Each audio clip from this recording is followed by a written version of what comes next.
এবছর আমাদের বাড়ির কালী পুজো। মা খুব অপরূপ সাজে সেজে উঠেছেন। দেখতেই পাচ্ছ তোমরা, গত বছরের মতো এবছরও আমরা ছোট্ট আয়োজন করেছি। জানি না এবার কীরকম হয়েছে, তোমরা কমেন্ট করে জানিও। প্রত্যেকেই কিন্তু আগের বাড়ির পুজোর কথা আমাকে অনেকে বলেছ। ছোট্ট করে মায়ের জন্য অল্প করে ভোগ রান্না, সাজানো। ভোগে তোমরা দেখতেই পাচ্ছ খিচুড়ি, একটু লেবু কেটেছি। প্রথমে ফল প্রসাদ দিয়ে সকালবেলা পুজো হয়েছে। বাজির আওয়াজে কথা শোনা যাচ্ছে কিনা জানি না।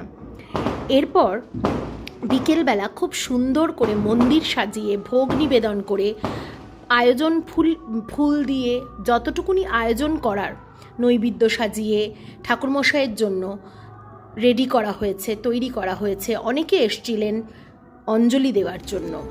খুব সুন্দর করে ভক্তি ভরে কত যে অচেনা অজানা লোক এসছিল তার কোনো ঠিক নেই। আমি কিছুটা ফ্রেমবন্দি করেছি ঠিকই, কিন্তু জানি না সবারটা পারিনি, কারণ নিজেও তো উপসী ছিলাম, নিজেও দেখছিলাম। এই আমার এক বন্ধু এসছিল, ওর নাম মৌসুমি, ও তার মেয়েকে নিয়ে এসছিল। এই যে কিছু লোক বাইরে বসে আছে।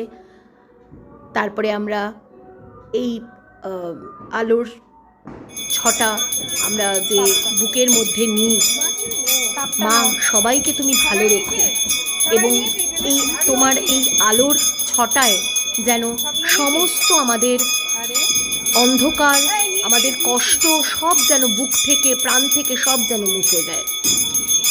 এরপর আমরা একটু চারিদিক ঘুরে ঘুরে, সবাই ঘুরে ঘুরে ছবি তুলছে, বলছে কি অপূর্ব সুন্দর মায়ের রূপ।